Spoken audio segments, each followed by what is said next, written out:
von unserer Mannschaft und das auch zu Recht. Tollen Einsatz, aber ich darf das auch sagen, wir erwarten auch von unserem Feld. Während der gesamten 90 Minuten gegen den FC Bayern München, das dürfte klar sein. Und jetzt können wir euch das erste Mal hören, liebe Damen und Herren. Beide Sachen, ja. Unserer Mannschaft von Werder!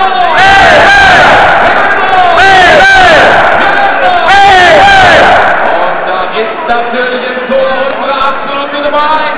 Tim! Wiese! Mit der von dabei. Forsberg! Arbeiter! Unsere 4.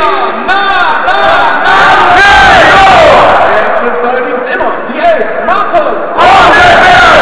Mit der 13. Luca!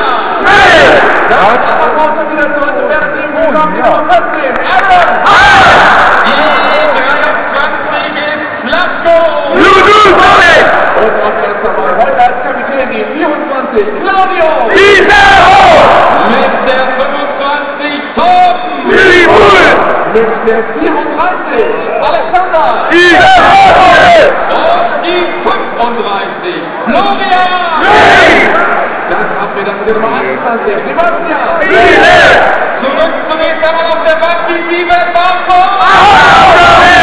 Mit der 9, Danny! Und auch erst wieder da die 15, Sebastian! Dann haben wir die 16, Michael! Und die 41, Nina! Und das alles unter der Leitung unserer Trainer, Thomas! Und die Nummer 12, das sind wir! Links ganz Bremen gegen Bayern München!